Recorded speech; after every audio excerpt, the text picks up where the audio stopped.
An object on a vertical spring has position given by s of t equals 4 cosine of t, and we're told the downward direction is positive.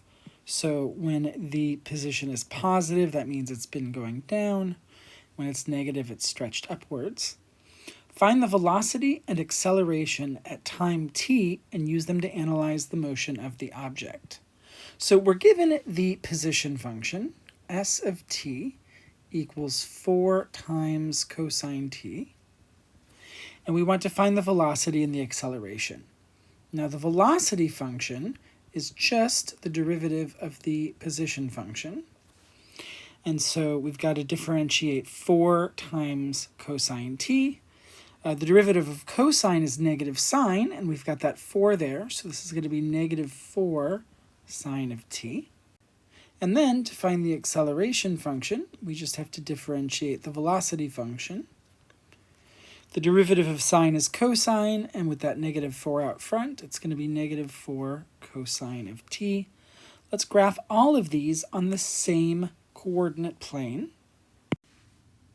All right, here we have all three of these graphed on the same axes. We've got the position function, we've got the velocity function, and we've got the acceleration function. Now, at the very moment that we start, before we let go, that spring starts at a position of 4, which we know is the downward position, but because it's positive. But let's say we're holding on to it and we let it go right at time 0. Well, the velocity is going to start at 0, and the acceleration, technically the acceleration doesn't start until after there's been movement, but because it's pulled down so much, there's a lot of force on the spring, and it's very quickly going to pull the object upward, which is in the negative direction, and so the acceleration is actually negative at first.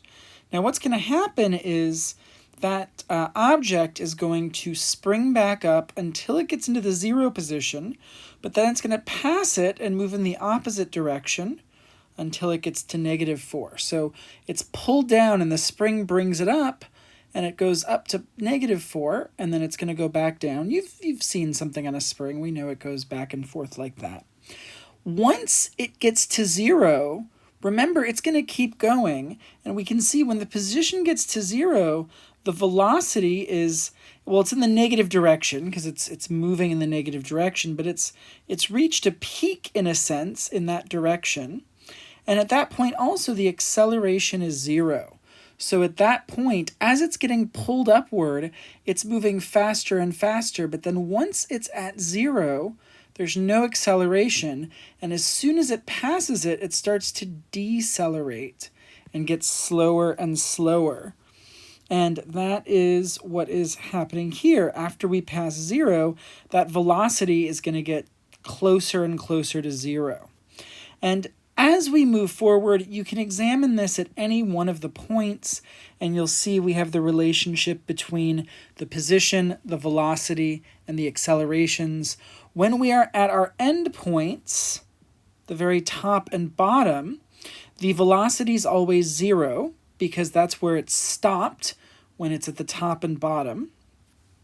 When it's in the middle, the velocity is always at its highest, either in the negative direction or in the positive direction, because that middle part is where it's going to be moving the fastest. And the acceleration is going to be the most when the position is furthest away from 0. That's when the acceleration is a lot in the positive direction or the negative direction, because that's when the force on it is so much and it's pulling it to turn itself around. I know some of that was a little bit hand-wavy. I kind of wanted to look at a few different positions, and I just kind of waved my hands a little bit, talking about, well, this is the position, this is the velocity, etc. But please feel free to take a little bit of time on your own to look at this graph and think about what's happening at different places. And one last question I want to think about is this how springs actually work? And the answer is yes and no. The reason for no is that we do have friction. And so it's not going to continue moving up and down forever and ever and ever. There is friction, and that's going to cause the position to get a little bit smaller as it's moving forward. And the same thing's going to happen with the velocity and the acceleration. It's going to be slowing down because of the friction, and everything is going to basically be getting closer and closer to zero.